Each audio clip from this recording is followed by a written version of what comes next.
The length of time it takes to habituate gorillas depends on the dominant silverback. He's the one whose confidence you have to win.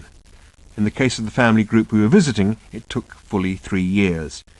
Conrad Aveling spent the first 8 months of his time on the project crawling around in the undergrowth with them, but never actually saw them once, though he was often no more than 20 or 30 feet away. One of the problems of habituating in this sort of habitat, he explained, is that it's so thick you can't see each other, and what happens is you end up having these sudden confrontations at about 3 or 4 meters or less, and you still can't see each other. Everybody's jumping out of their skin, the gorilla's jumping out of his skin, I'm jumping out of mine. It's extremely exciting, and you get a real adrenaline rush. A problem with the Bukavu group was that the silverback wouldn't charge. I actually wanted him to, because then, having charged, he would expose himself and then realise that I didn't mean him any harm. But he wouldn't do that, he just kept circling. Usually they do charge, and if they do, you have this face-to-face, and you have a moment to understand that neither of you means the other any harm, and the gorilla backs off. But you go into a submissive posture, do you? Asked Mark. You don't confront him. No, I usually don't go into a submissive posture. I'm usually too frightened to move. Once a silverback accepts humans, the rest of the group will quickly fall into line, and interestingly enough, any other groups in the area will usually become habituated much more quickly. There's hardly ever any trouble, provided everybody treats everybody else with respect. The gorillas are perfectly capable of making it clear when they don't wish to be disturbed. There was one occasion on which a gorilla group had had a particularly stressful morning as a result of an encounter with another gorilla group, and the last thing they wanted was to be bothered with humans in the afternoon. So when a tracker brought some tourists and overstayed his welcome, the silverback took hold of the tracker's hand and gently bit his watch off. Now, the business of tourism is obviously a vexed one. I had myself wanted to visit the gorillas for years, but had been deterred by the worry that tourism must be disturbing to the gorillas' habitat and way of life. There is also the risk of exposing the gorillas to diseases to which they have no immunity. It is well known that the famous and extraordinary pioneer of gorilla conservation, Dian Fossey, was for most of her life passionately opposed to tourism and wished to keep the world away from the gorillas. However, she did, reluctantly, change her mind towards the end of her life, and the prevalent view now is that tourism, if it's carefully controlled and monitored, is the one thing that can guarantee the gorillas' future survival. The sad but unavoidable fact is that it comes down to simple economics. Without tourists, it's only a question of which will happen first. Either the gorillas' forest habitat will be entirely destroyed for crop farming and firewood, or the gorillas will be hunted to extinction by poachers. Put at its crudest, the gorillas are now worth more to the locals and the government alive than dead. The restrictions, which are tightly enforced, are these. Each gorilla family can only be visited once a day, usually for about an hour, by a party of a maximum of 6 people, each of whom are paying $100 for the privilege. And maybe they won't even get to see the gorillas. We were lucky, we did. Though after our first brief encounter with the silverback, it looked for a while as if we would not find any more. We moved slowly and carefully through the undergrowth, while Murara and Serendori made regular coughing and grunting noises. The purpose of these was to let the gorillas know we were coming and reassure them that we meant no harm. The noises are imitations of a noise that gorillas themselves make. Apparently it doesn't actually matter much about trying to imitate them, though. It's hardly going to fool anyone. It just reassures the gorillas that you always make the same noise. You could sing the national anthem as far as they're concerned. Just as we were about to give up and go back, we tried one more turning, and suddenly the forest seemed to be thick with gorillas. A few feet above us, a female was lounging in a tree, idly stripping the bark off a twig with her teeth. She had noticed us, but was not interested. 2 babies were cavorting recklessly 4 meters from the ground in a very slender tree, and a young male was chugging through the undergrowth nearby on the lookout for food. We stared at the 2 babies in astounded fascination, at the wonderful wild abandon with which they were hurling themselves round each other, and the terrible meagreness of the tree in which they had elected to do it. It was hard to believe the tree could support them, and indeed it couldn't. They suddenly came crashing down through it, having completely misunderstood the law of gravity, and slunk off sheepishly into the undergrowth. We followed, encountering one gorilla after another, until at last we came across another silverback, lying on his side beneath a bush, with his long arm folded up over his head, scratching his opposite ear, while he watched a couple of leaves doing not very much. It was instantly clear what he was doing. He was mooching. It was quite obvious. Or rather, the temptation to find it quite obvious was absolutely overwhelming. They look like humans, they move like humans, they hold things in their fingers like humans.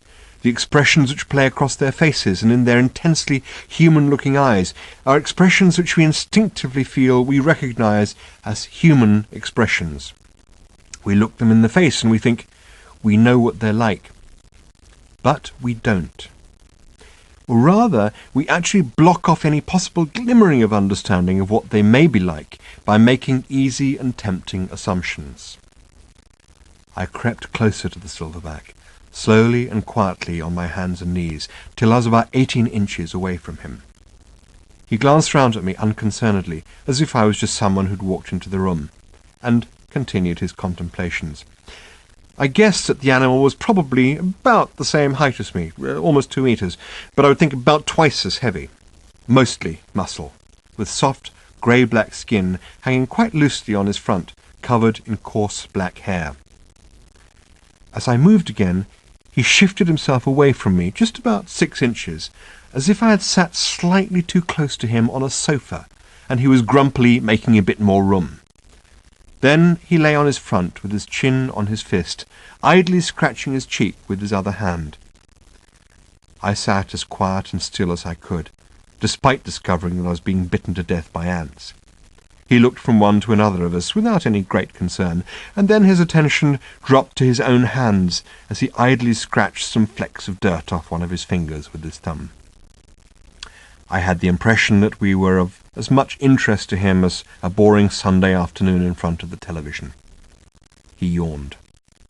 It's so bloody hard not to anthropomorphize, but these impressions keep on crowding in on you because they spark so much instant recognition, however illusory that recognition may be. It's the only way of conveying what it was like. After a quiet interval had passed, I carefully pulled the pink writing paper out of my bag and started to make the notes that I'm working from at the moment. This seemed to interest him a little more. I suppose he'd simply never seen pink writing paper before. His eyes followed as my hand squiggled across the paper, and after a while he reached out and touched first the paper and then the top of my ballpoint pen. Not to take it away from me, or even to interrupt me, just to see what it was like and what it felt like. I felt very moved by this and had a foolish impulse to want to show him my camera as well. He retreated a little and lay down again about 4 feet from me, with his fist once more propped under his chin. I loved the extraordinary thoughtfulness of his expression, and the way his lips were bunched together by the upward pressure of his fist. The most disconcerting intelligence seemed to be apparent from the sudden, sidelong glances he would give me, prompted not by any particular move I had made, but apparently by a thought that had struck him. I began to feel how patronizing it was of us to presume to judge their intelligence, as if ours was any kind of standard by which to measure. I tried to imagine instead how he saw us, but of course that's almost impossible to do, because the assumptions you end up making as you try to bridge the imaginative gap are, of course, your own, and the most misleading assumptions are the ones you don't even know you're making. I pictured him lying there easily in his own world, tolerating my presence in it, but I think possibly sending me signals to which I did not know how to respond. And then I pictured myself beside him, festooned with the apparatus of my intelligence, my Gore-Tex cagoule, my pen and paper, my autofocus matrix metering Nikon F4, and my inability to comprehend any of the life we had left behind us in the forest. But somewhere in the genetic history that we each carry with us in every cell of our body was a deep connection with this creature, as inaccessible to us now as last year's dreams, but, like last year's dreams, always invisibly and unfathomably present. It put me in mind of what I think must be a vague memory of a movie, in which a New Yorker, the son of Eastern European immigrants, goes to find the village that his family originally came from. He is rich and successful and expects to be greeted with excitement, admiration and wonder. Instead, he is not exactly rejected, not exactly dismissed, but is welcomed in ways which he is unable to understand. He is disturbed by their lack of reaction to his presence, until he realizes that their stillness in the face of him is not rejection, but merely a peace that he is welcome to join, but not to disturb. The gifts he has brought with him from civilization turn to dust in his hands, as he realizes that everything he has is merely the shadow cast by what he has lost. I watched the gorilla's eyes again, wise and knowing eyes, and wondered about this business of trying to teach apes language, our language. Why? There are many members of our own species who live in and with the forest and know it and understand it. We don't listen to them.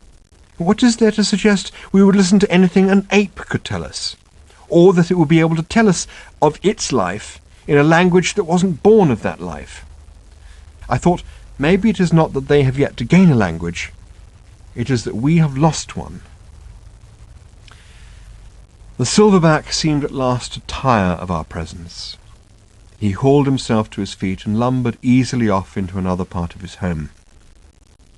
On the way back to the hut, I discovered that I had a small tin of tuna in my camera bag, so we greedily devoured this on our return, along with a bottle of beer. And that, at 2 o'clock in the afternoon, marked the end of fun for the day. Unless you count listening to a couple of Latvian students explaining how good their penknives are, as fun. At this, Mark started to get quietly ratty, which meant that he grasped the beer bottle very tightly between his hands and stared at it a lot. Kurt asked us what we were planning to do next, and we said that we were flying up to Garamba National Park to see if we could find any northern white rhinos. Kurt nodded and said that himself he thought he would probably walk to Uganda tonight.